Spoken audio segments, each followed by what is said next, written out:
माननीय अध्यक्ष जी, मैं ये आपकी तरफ से नहीं, जैसे जो मेरी बात सुनिए ना, एक मेरे को बात, जो विपक्ष के वो हैं, जैसे सहयोगी दल हैं, उनको उन्हीं दो में से गिना जाएगा, आपको इन्हीं एक में से गिना जाएगा। जैसे कोई नेता बोलेंगे ना तो दो में ही गिना जाएगा, अलग से नहीं गिना जाएगा। तो वो मैं न्याय ही करता हूँ, अब उससे मेरे से अन्याय की उम्मीद मत करिए प्लीज़। ये आप ही के उसमें खाते में बोलेंगे, अगर इधर से कोई बोलेंगे ना हमारे सहयोगी दल के नेता, तो इस खाते में जाएगा। राइट, बैठिए, ओके प्लीज। माननीय अध्यक्ष जी, आज आपने एक बहुत ही महत्वपूर्ण विषय पर बोलने का अवसर दिया, पर दुख इस बात का है माननीय अध्यक्ष जी कि आज नारी सशक्तिकरण के ऊपर विशेष सत्र बुलाया गया और फिर उसको समय की जंजीरों में बांध दिया गया। 5 घंटे की चर्चा कराने का प्रस्ताव है।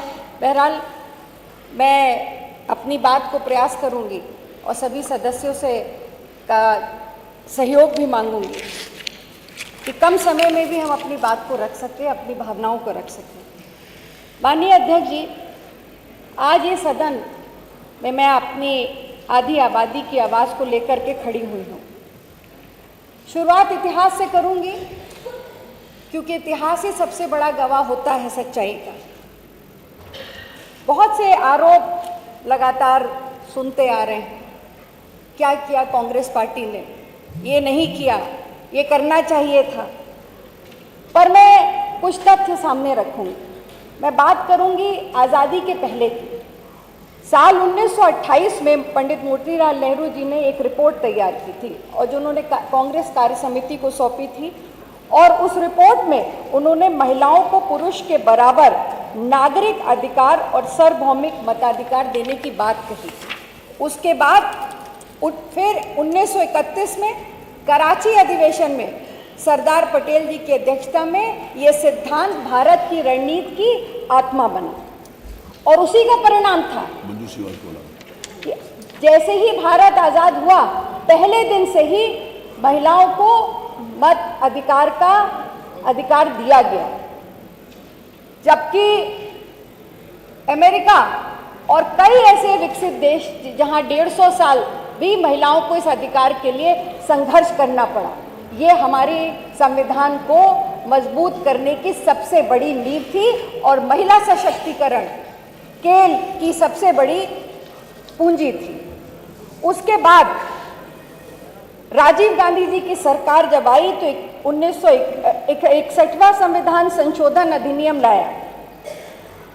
1988 में वोट देने की उम्र 21 से 18 की गई और लगभग 3.5 करोड़ नए मतदाताओं को इससे अवसर मिला और आधी आबादी को भागीदारी भी मिली। इसके बाद एक कड़वा सच भी मैं जरूर सामने रखूंगी।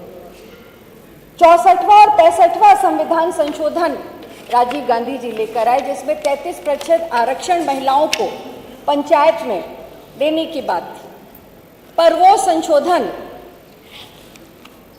पास नहीं हो पाया। और विरोध किसने किया था? साक्ष्य है, गवाह है सदन कि भारतीय जनता पार्टी ने उसका विरोध किया। और क्या कह के विरोध किया था कि ये संघवाद के खिलाफ है, राज्यों के अधिकारों पर हस्तक्षेप है, ये कहा था। मैं पूछना चाहती हूँ कि अगर महिलाओं को पंचायत में 33% आरक्षण मिलना था तो वो संघवाद के खिलाफ कैसे हो सकता था? महिलाओं राज्यों के अधिकारों में हस्तक्षेप कैसे हो सकता था? पर फिर भी कांग्रेस पार्टी रुकी नहीं। नरसिम्हा राव जी की सरकार बनी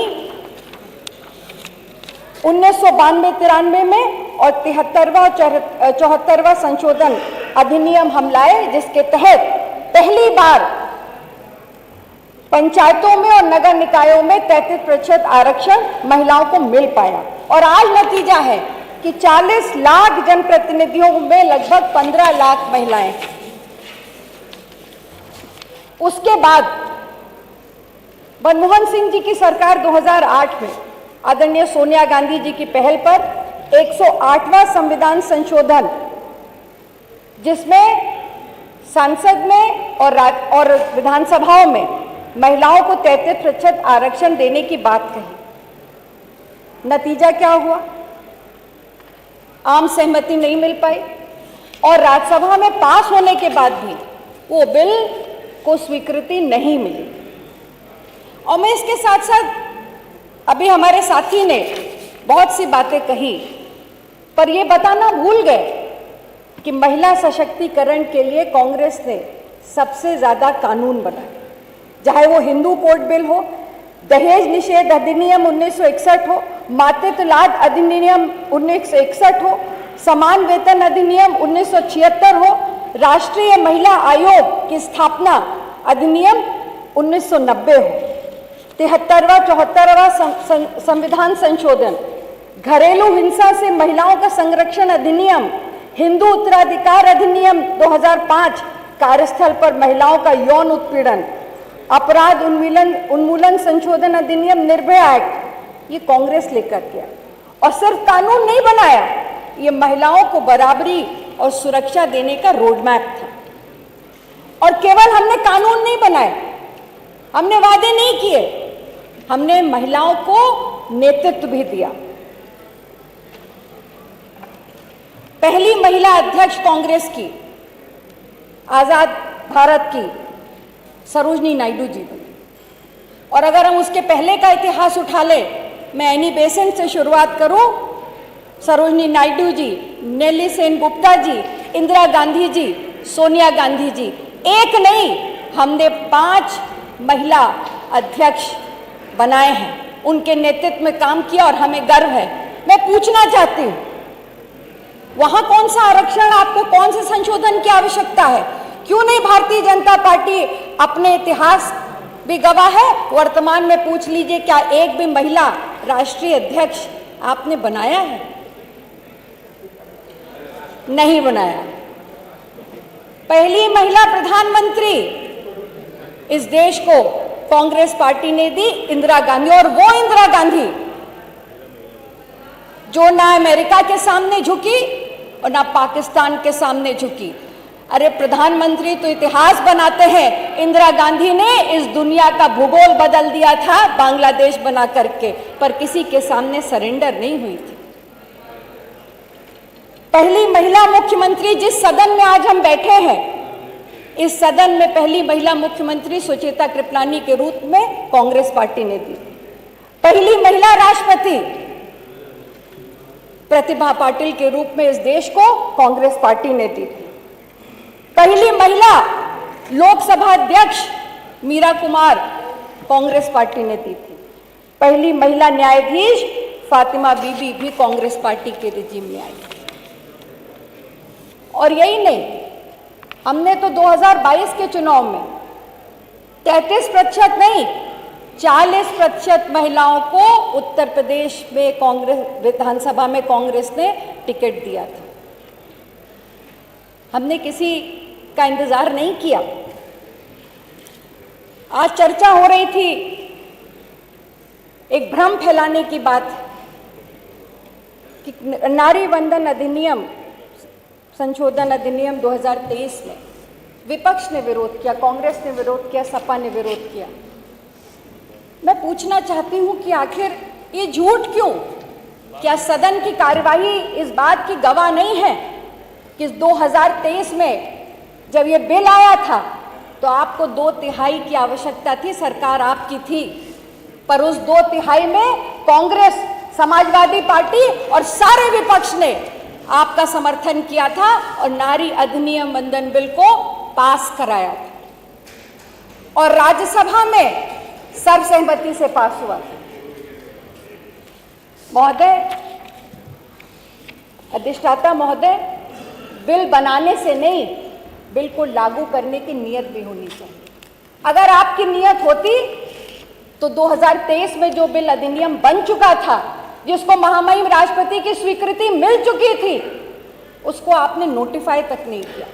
नोटिफाई तब किया जब बिल दोबारा 2026 में ले हुआ।